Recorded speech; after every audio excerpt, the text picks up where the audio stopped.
आज मैं पहुंची हूँ वार्ड नंबर 35 में श्री देव सुमन नगर में। यहाँ पर श्री पुनीत बग्गा जी हमारे साथ हैं, जो कि एक युवा नेता है और भाजपा के सोशल मीडिया प्रभारी भी हैं। आइए उनसे जानते हैं कुछ सवालों के जवाब। भैया नमस्ते। नमस्कार जी।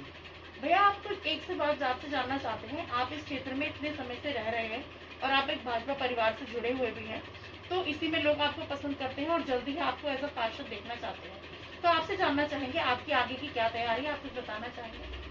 जी देखिए, भारतीय जनता पार्टी आज जब से उत्तराखंड की स्थापना हुई है, हमारे वार्ड 35 श्रीदेव सुमन नगर में कभी भी अपनी जगह नहीं बना पाई है।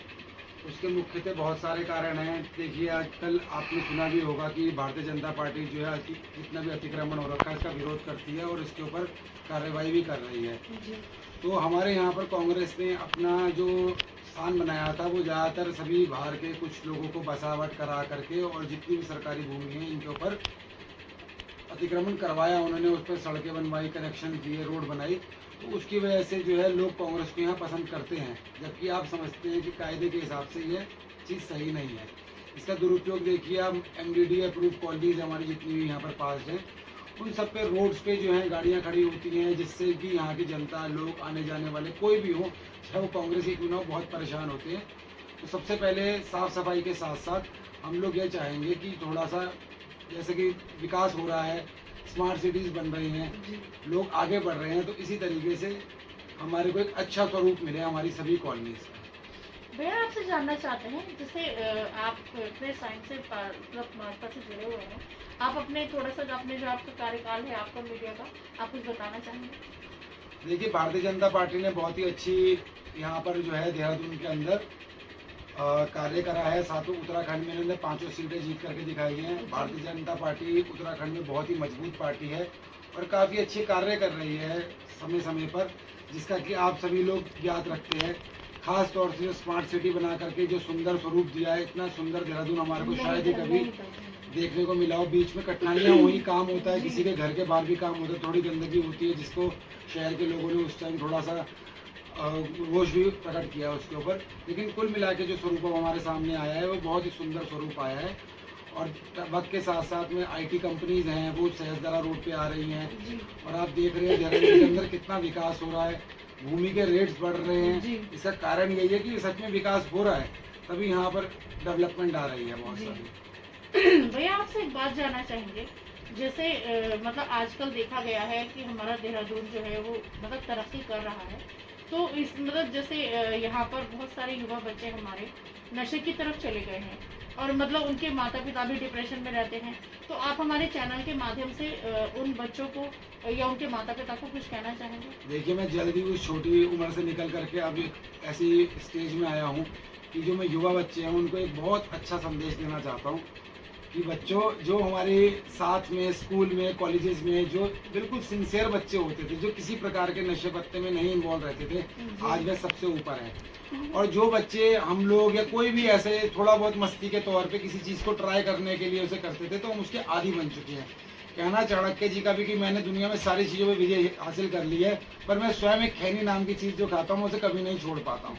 तो मैं सभी युवा बच्चों को ये संदेश देना चाहूँगा कि ट्राई के लिए आप किसी भी चीज़ को ट्राई मत कीजिए, क्योंकि वो कब आपकी अपनी ज़िंदगी का हिस्सा बन जाएगा उसके बाद आप चाहेंगे कि उसे छोड़ूं। जितने भी नशा करने वाले लोग हैं, हम उनके कभी संपर्क में रहे हैं, वो खुद चाहते हैं कि हम इस नशे को छोड़ दें, पर वे शरीर से इतना मजबूर हो चुकी हैं कि वे चाह करके भी इस चीज़ को नहीं छोड़ पाते हैं। तो सभी बच्चों को मेरा यही संदेश है कि आप कभी भी इस गलत चीज़ को ट्राई ही मत कीजिए। आप बाद में जब बड़े हो जाएंगे तो आप बहुत खुश होंगे इस बात को कि मैं बच गया इन सब चीज़ों से, क्योंकि जहाँ आपने उसे एक बार ट्राई किया तो आप उसके आदी हो जाएंगे, फिर वो मानव नहीं रह पाता। सही बात है भैया। इसी कड़ी में एक सवाल और पूछना चाहूँगी, जैसे उनके बच्चों के माता पिता जो है, जब बच्चे डिप्रेशन मतलब माँ बाप डिप्रेशन में आ जाते हैं, जब बच्चा नशे की तरफ चला जाता है, तो आप हमारे चैनल के माध्यम से उन माता पिता को कुछ कहना चाहेंगे? मैं एक बहुत ही अजीब जवाब दूंगा, शायद आपको सुन करके हैरानी हो, बट वही सत्य है कि शुरुआत से ही बच्चे को थोड़ा सा नज़र में अपने रखें, टाइट रखें।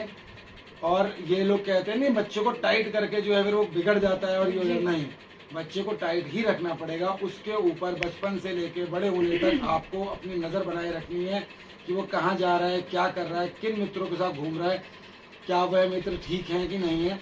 तो ये माता पिता की बहुत बड़ी ऑब्जर्वेशन है, क्योंकि आजकल के माता पिताओं के पास खुद ही टाइम नहीं है अपने बच्चों के लिए। तो ये एक बहुत बड़ी समस्या है जिसकी वजह से बच्चे निगलेक्ट हो जाते हैं और वो अपनी मनमर्जी कुछ भी करते हैं। जी भैया, आपसे एक बात और जानना चाहेंगे। अब से 2 साल पहले जैसे कोरोना का और डेंगू का माहौल चल रहा था, हर इंसान किसी न किसी तरीके से परेशान था, तो सर आपसे जानना चाहेंगे आपने उस टाइम पे किस तरह से लोगों की हेल्प करी, आप कुछ बताना चाहेंगे? देखिए जी, भारतीय जनता पार्टी में हम लोगों के पुराने मीडिया पोस्ट होंगे, उसमें चेक कर सकते हैं। डेली का हम लोग राशन बनाते थे विधायक जी के यहाँ पर और उसे डिस्पर्स करते थे। और कोरोना समय में जब लोग अपनी जान माल की अपनी सुरक्षा के लिए घरों से बाहर नहीं निकल रहे थे, तब हम भारतीय जनता पार्टी के सभी लोग बाहर निकल करके कार्य करते थे। कुछ लोग उनमें से बीमार भी पड़ते थे, लेकिन फिर भी वह अपने कार्यों में लगे रहते थे। उसके सिवा मेरे को आरएसएस वालों ने भी बहुत सपोर्ट दी, मेरे को इधर का इंचार्ज बनाया था और मैंने आरएसएस के माध्यम से भी यहाँ पर काफ़ी राशन का वितरण किया है। इसके सिवा मेरे अपने मित्रों की कोई एनजीओ थी, उसको लेकर के हम सुदूर गाँव में गए हैं, दूर दूर, और हम वहाँ पर भी जो है राशन, पानी और जो भी आवश्यक सामग्री थी उसका वितरण करके आए हैं। सर ये तो बहुत अच्छी बात है, उन सबकी ही दुआएं हैं जो लोग आपको क्षेत्र में इतना पसंद करते हैं। भैया आपसे एक बात और जानना चाहेंगे, जैसे हमारे बहुत से युवा बच्चे अब पहली बार वोट करेंगे, जब पार्षद का आएगा, तो आप उन जो नए वोटर्स हैं आप उनको कुछ कहना चाहेंगे? देखिए, मेरी नई पीढ़ी से यही सबसे पहली अपील है कि अपने आप, जब भी हम बात कर रहे थे नशे पत्ते के, नशे पत्ते से दूर रहिए और उसके सिवा कार्यों में अपने काम में मन लगाइए। आजकल का जो समय है वो एक नया चेंज लेकर के आ रहा है, जैसे कंप्यूटर के क्षेत्र में, इन क्षेत्रों में आने वाले टाइम में, और जैसी धूप बढ़ रही है तो लोग अपने मजे के सिवा कार्यों में अपने काम में मन लगाइए। आजकल का जो समय है वो एक नया चेंज लेकर के आ रहा है, जैसे कंप्यूटर के क्षेत्र में, इन क्षेत्रों में आने वाले टाइम में, और जैसी धूप बढ़ रही है तो लोग अपने मजबूर होंगे कि वो अपने कंप्यूटर लैपटॉप से कामों में लगे। तो जैसे कि बाहर के शहरों में, दिल्ली में, बैंगलोर में बहुत ज़्यादा कंप्यूटर का इन्फ्लुएंस है, जो कि हमारे देहरादून में नहीं है। तो मैं चाहता हूँ कि बच्चों को कि थोड़ा सा वह कंप्यूटर वगैरह और इन क्षेत्रों की तरफ, ऐप्स की तरफ, वेबसाइट्स की तरफ, इनकी तरफ ध्यान दें और कोई नए रोजगार शुरू करें जो कि हमारे थोड़े कंप्यूटर रिलेटेड हो, जिसमें हमारा प्रदेश अभी थोड़ा पीछे है। हमारे यहाँ पे एजुकेशन की तो बहुत ही अच्छी सुविधा है, स्कूल कॉलेजेस भी बहुत अच्छे हैं, लेकिन उसके बाद कार्य करने के लिए जो है बहुत अच्छी यहाँ पर अभी फिलहाल नहीं बन पाएंगे। तो देखिए, हम ही में से कोई निकल करके आता है। सभी बच्चे अगर किसी उद्यान की तरफ, एंटरप्रेन्योरशिप की तरफ देखेंगे तो हमारा एक अच्छा उत्तराखंड निकल करके आएगा। सभी लोग मजबूत होंगे और बच्चे भी आगे मजबूत होंगे। थैंक यू भैया। भैया आपसे एक बात और जानना चाहूँगी, जैसे जब बहुत सी चीज़ एक जनरल देखी गई है कि जब इलेक्शन का टाइम आता है, लोग जो है इधर उधर घूमने फिरने चले जाते हैं और वोट डालने के लिए जब कहो तो कहते हैं कि अरे छोड़ो, हम वोट नहीं डालते। तो उन लोगों को आप कुछ कहना चाहेंगे? इस विषय में मैं बहुत ज़्यादा संगीन हो जाता हूँ कहते हुए, और मैं बहुत नाराज़ होता हूँ ऐसे लोगों से कि जो कि वोट डालने नहीं आते। देखिए, ये बहुत ही, ये आपका सबसे बड़ा अधिकार है। आप देखते हैं कितने करोड़ों रुपए खर्च होते हैं इलेक्शन के लिए, और लोग उसे अपना छुट्टी का दिन बना करके जो चले जाते हैं। और हमने इस चीज़ पे जब गौर किया पिछले 5 साल, उससे पिछले 5 साल में, तो वही सेम लोग हैं जिनको कोई ध्यान ही नहीं है। अब जब वो देश की कोई दिक्कत हो जाएगी तो उसमें बुराइयां करने के लिए वे सबसे आगे आएंगे।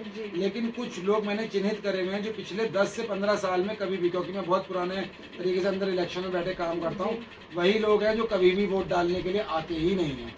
सही बात है, बाद में दोष देते हैं। और मैं ये चाहता हूँ कि ऐसे लोगों के खिलाफ कोई सरकार इस तरह की रणनीति बनाए कि इनको बहुत सारे जो इनको सुविधाएं मिलती है उनसे इनको बिल्कुल वो कर देना चाहिए कि इनको इस तरह की सुविधाएं मिले ही ना, या कोई ऐसा एक्शन इनके खिलाफ लिया जाए चिन्हित करके जिन्होंने 10-10 साल से वोट ही नहीं डाले हैं कभी भी, और वो अपने घूमने का दिन समझते हैं और सोचते हैं अपने आप जिसने आना है वह आ जाएगी। तो ये बहुत गलत चीज़ है।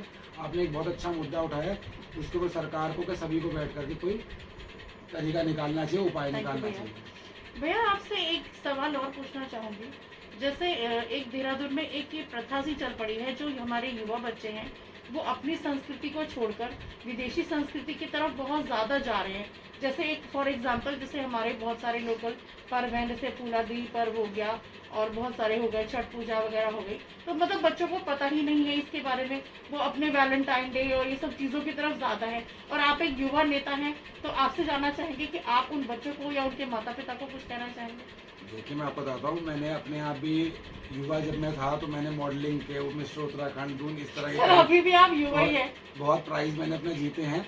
उसके सिवा भी मैं तब भी उस ज़माने से अपने धर्म को, अपने भाषा को और अपने उत्तराखंड के जितने भी हमारे पर्व हैं इनको बहुत ज़्यादा सपोर्ट करना और कोशिश करता था।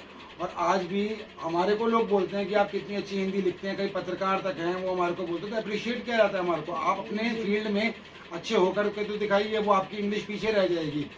वो हमारे हिंदी के और हमारे इन अनुबोधों को पढ़ते हैं तो बहुत खुश होते हैं वो कि बहुत अच्छी क्वालिटी में आप इसे लिखते हैं। और मैं भी ये चाहता हूँ युवाओं से कि वो अपनी चीज़ को मजबूत रखें, ना कि वो इंग्लिश की तरफ भागे दौड़े। बस यही।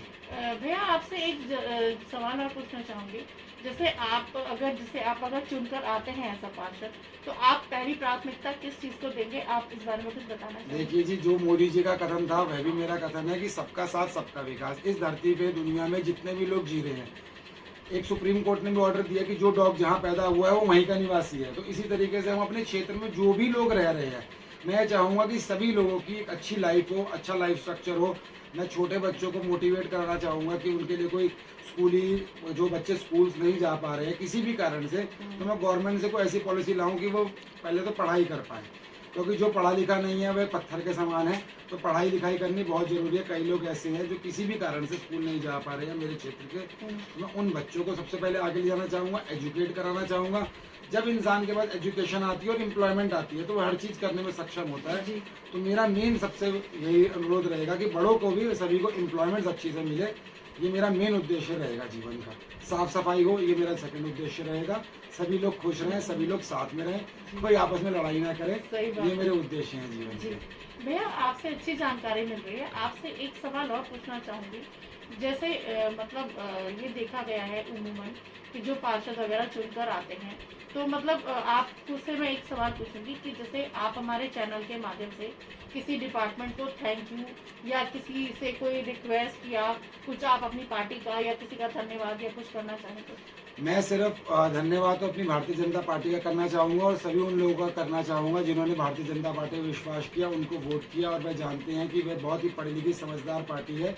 और ये बाहर के जो लोग आकर के हमारे दूसरी पार्टी नाम नहीं लेना चाहूँगा, उसके अध्यक्ष बन करके बैठे हैं, ये कभी भी हमारे देश के हित के बारे में नहीं सोच सकते।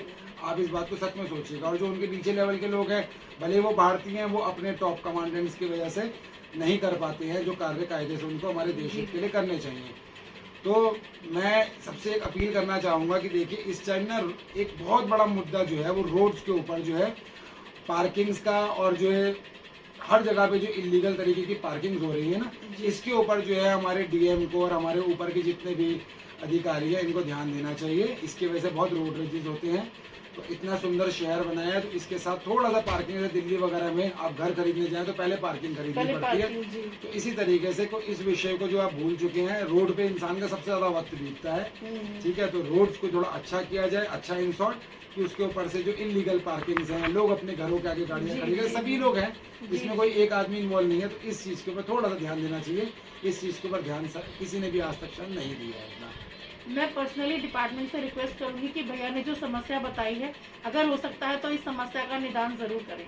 भैया आपने मानव चेतना टीम को अपना कीमती समय दिया, इसके लिए धन्यवाद। मैं आपका भी बहुत बहुत धन्यवाद करना चाहूँगा। आपने काफ़ी अच्छे सवाल पूछे। थैंक यू भैया। दोस्तों, अभी आपने भैया के विचारों को सुना। मैं यहाँ की जनता से यही अपील करूंगी कि अगर भैया को पार्टी द्वारा पार्षद के लिए टिकट दिया जाता है तो भारी संख्या में भारी मतों के साथ भैया को विजयी बनाएं। इनकी सोच अच्छी है कि युवाओं को, मातृशक्ति को और अपने क्षेत्र को आगे देखना चाहते हैं, इसलिए भैया को प्लीज प्लीज प्लीज वोट करें। इसी के साथ मुझे दीजिए इजाजत। मैं फवादिया निजामी अपने सहयोगी अजय कुमार जी के साथ, मानव चेतना न्यूज, देहरादून। फिर मिलेंगे किसी नई शख्सियत के साथ, तब तक के लिए नमस्कार। ज्यादा से ज्यादा बने रहें मानव चेतना के साथ। लाइक और सब्सक्राइब करें। धन्यवाद।